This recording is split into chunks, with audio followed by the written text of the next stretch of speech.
कि भारतीय जनता पार्टी के प्रत्याशी के रूप में जो आज मैं आपके सामने हूं, मैं तो सिर्फ एक चेहरा मात्र हूं। यहां से चुनाव महाराज जी योगी जी लड़ रहे हैं, सबको पता है। क्योंकि योगी जी चाहते हैं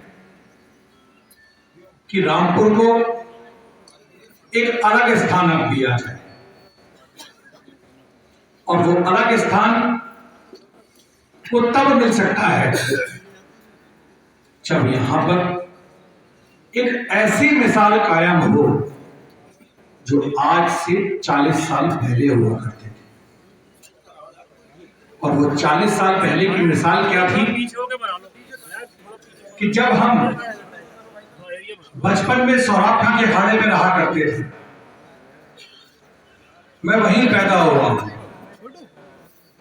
और जब मैंने अपनी आंखें खोली थी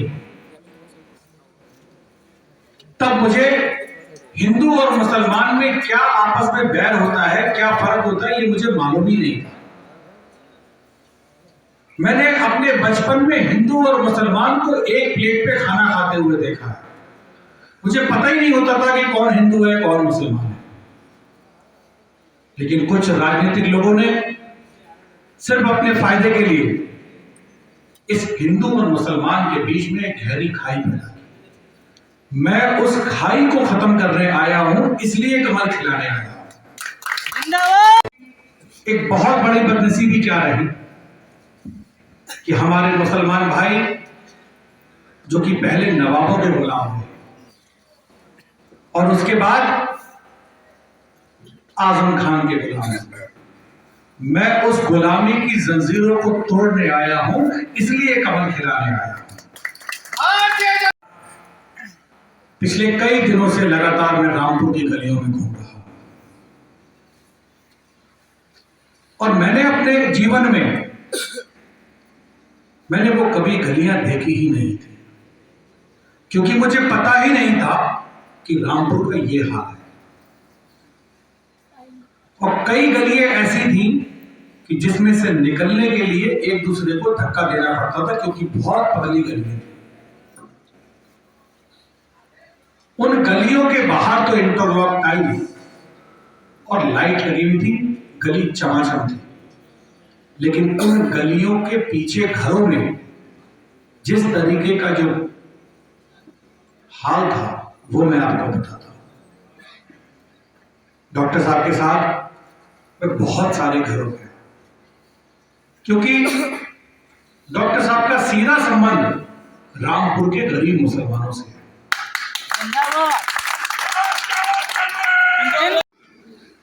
कि उनकी दीवारों पे प्लास्टर तो छोड़िए, सुर्खी चूने की चुनाई थी, और उसमें मैं बारीकी से देख रहा था कि बिच्छुओं के डंक दिख रहे थे।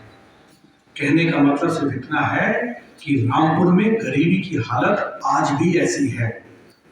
और अगर जो 45 साल से लगातार जो रामपुर पर राज कर रहे हैं, उनको ये इसलिए नहीं दिखता या इसलिए नहीं दूर करना चाहते क्योंकि उनको पता है कि अगर मैं इनको गरीबी से ऊपर ले आया तो मैं चुनाव जीत ही नहीं सकता। मेरी बात को समझने की कोशिश कीजिए। आज रामपुर को बर्बाद करने का जो काम किया है वो जनता के सामने है। मित्रों, आज वक्त बहुत बदला हुआ है। पिछले 5 सालों में इस भारतीय जनता पार्टी की सरकार में अगर मेरे किसी मुस्लिम भाई पर कोई जरा सा भी कोई अगर आंच आई हो या कोई फर्जी मुकदमे में फंसा हो तो मुझे एक आदमी बताए कि किसी मुसलमान भाई को परेशान किया गया। और उससे पहले वाले 5 साल में 2012 से लेकर और 2017 के बीच अगर आप हिसाब लगाएंगे तो सिर्फ और सिर्फ मुसलमानों को ही बर्बाद करने का काम किया गया। आज तक किसी हिंदू का कुछ नहीं बिगड़ा उस आदमी ने, उसने सिर्फ मुसलमानों का ही बर्बाद करने का जो काम किया गया उसको अगर बारीकी से जाके देखें तो लोगों के हालात ये थे कि पिछले 5 सालों में किसी को पता ही नहीं होता था कि कब किसी की दीवार तोड़ दी जाएगी, कब किसी की दुकान का छज्जा तोड़ दिया जाएगा, और हालात ऐसे पैदा हो गए थे कि लोगों ने खुद हथौड़े से लेकर अपनी घरों की दहलीजों को तोड़ना शुरू कर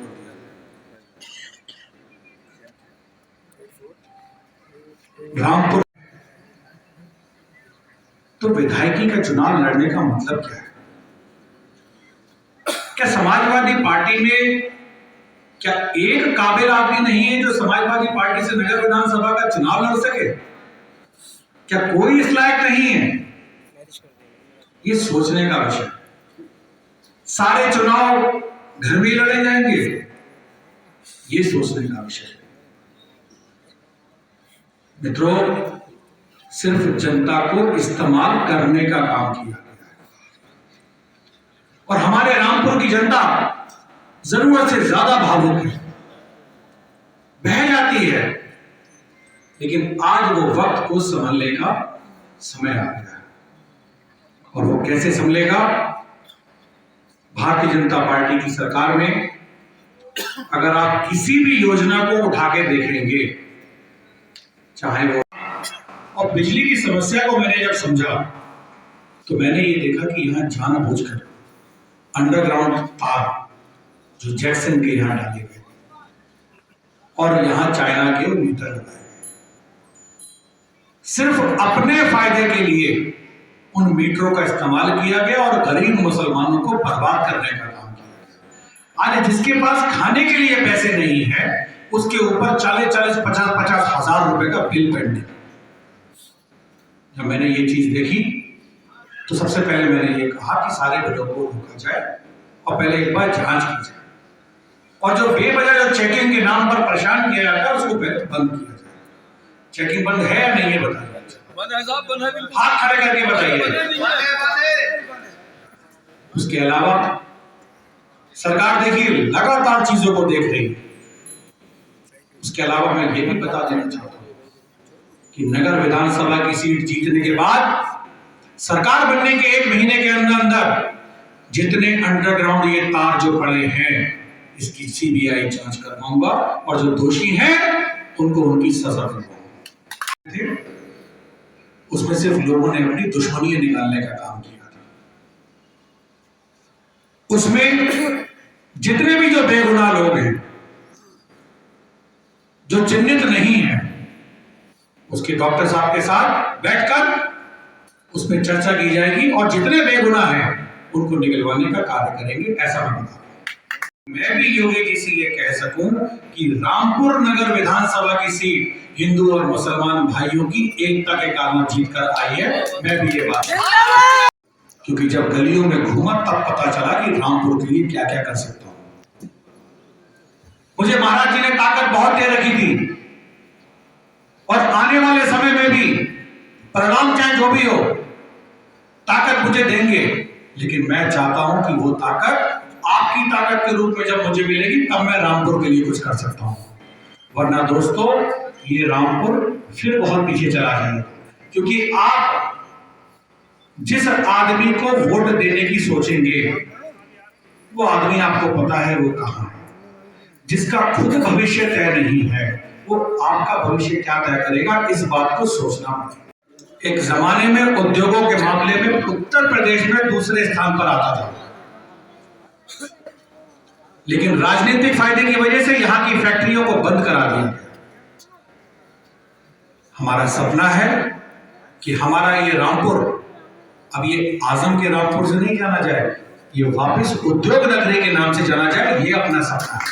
सालों में सब ये देख कर रहे हैं, क्योंकि देखिए सरकारें आएंगी जाएंगी चली जाएंगी, लेकिन आपको अपना जो भविष्य तय करना है ये आपके वोट से तय होगा। जो लोग भावनाओं में बह जाते हैं, जो लोग इस बात पे विश्वास करते हैं कि मंदिरों से और मस्जिदों से ऐलान हो गया कि साहब एक हो जाओ, अब उसमें कोई फायदा नहीं है। सरकार के साथ चलने में फायदा है, क्योंकि हमें अपने बच्चों का, अपने परिवार का भविष्य तय करना। जितने मुकदमे समाजवादी पार्टी की सरकार में जो दर्ज हुए हैं, सब उन्हीं के मुकदमों की वजह से जो कार्रवाई होती है उन्हीं की वजह से होती है। और बाकी जो भाई हमारे इधर उधर धोखे से जो चले गए हैं, सब मुन्ने भाई से बात करें, और सब एक परिवार अपना बढ़ाना चाहिए। बढ़ावा नहीं बढ़ाना चाहिए। सरकार के और हमारे दरवाजे अभी भी खुले हैं, लेकिन वो दरवाजे 14 तक के लिए खुले हैं।